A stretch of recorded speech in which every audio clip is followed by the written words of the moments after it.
हाँ जी दोस्तों, क्या हाल चाल है।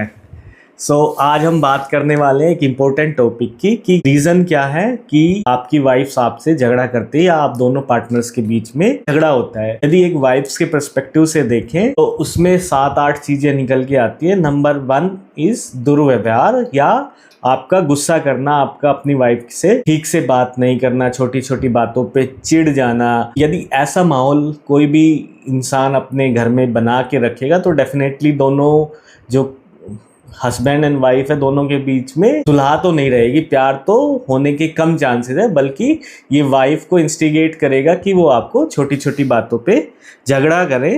तो इसके लिए करना ये चाहिए कि अपने वाइफ से आपको अच्छे से बात करनी चाहिए एंड उनको एक आदरपूर्वक आपको वातावरण घर में देना चाहिए।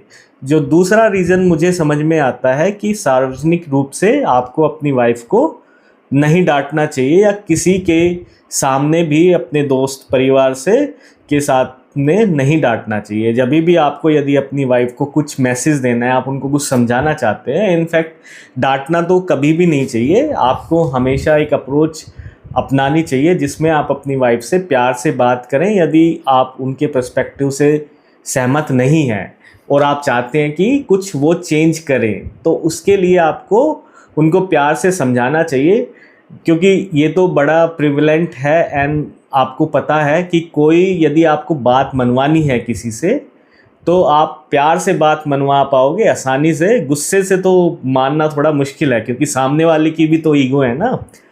तो मेरे हिसाब से तो आपको प्यार से अपनी बात कहनी चाहिए। तीसरा जो बड़ा रीज़न होता है दैट इज़ कि आप अपने वाइफ को कॉन्फिडेंस में लेके बात नहीं कर रहे हो।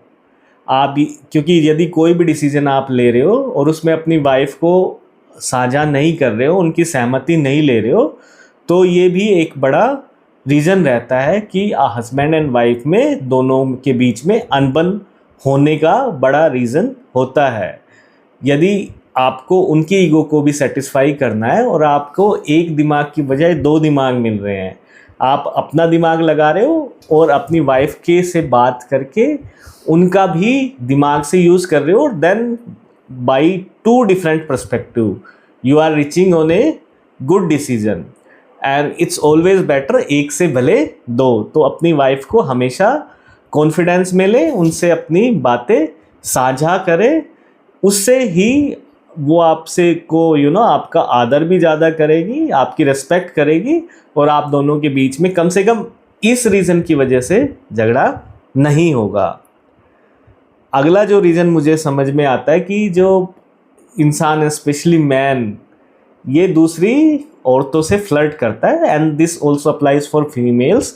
जो दोनों यदि कपल्स के बीच में झगड़ा हो रहा है तो आप अपनी वाइफ को, अपने पति को महत्वता दें, उनको छोड़ के किसी और से ज़्यादा मेल मिलाप ना करें। अच्छे आप समझ रहे हो कि मैं क्या कहना चाह रहा हूँ कि आपको अपनी वाइफ को टाइम देना है, उनको महत्व देना है, ना कि उनके सामने ही किसी और को, अपनी वाइफ को आप इग्नोर कर रहे हो या अपने हस्बैंड को इग्नोर कर रहे हो और किसी और से बातें कर रहे हो and then the same thing is replicating in your chats on WhatsApp and other means of communication, और ऐसा आप रियल लाइफ में इंटेंशनली भी कर रहे हो। तो ये भी एक बड़ा रीज़न होता है कि आप अपने पार्टनर को छोड़ के किसी और को ज़्यादा भाव दे रहे हो, और इससे तो डेफिनेटली लड़ाई होगी क्योंकि कोई भी पार्टनर अपने पार्टनर को किसी और के साथ शेयर नहीं करना चाहेगा।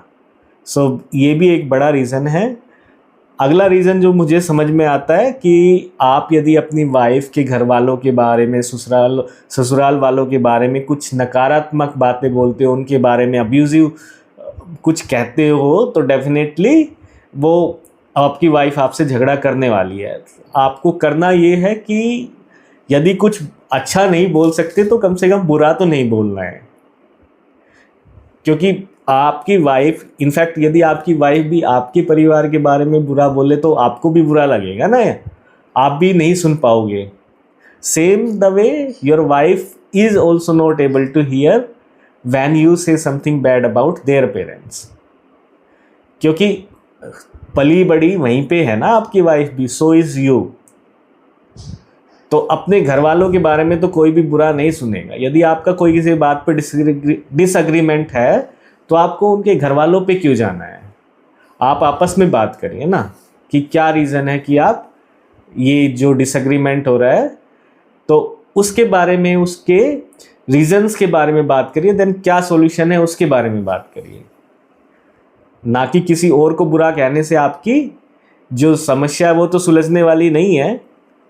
अगला जो रीज़न है, जो मेन कॉन्फ्लिक्ट का रीज़न है, दैट इज़ कि आप अपनी बीवी को सच नहीं बोल रहे हो या उनसे आप बातें छिपा रहे हो। आपकी वाइफ को पता लगता है कि आपने कुछ काम किया है और वो कोई और बता रहा है आपको, आपकी वाइफ को कोई और बता रहा है, तो definitely she will felt disheartened और आपसे जब पूछेगी कि क्या आपने ऐसा किया और आप मना करोगे, तो definitely that is also a cause of conflict. So आप अपनी वाइफ से, अपनी पत्नी से कोई बातें ना छुपाएं, उनको सब सच सच बताएं।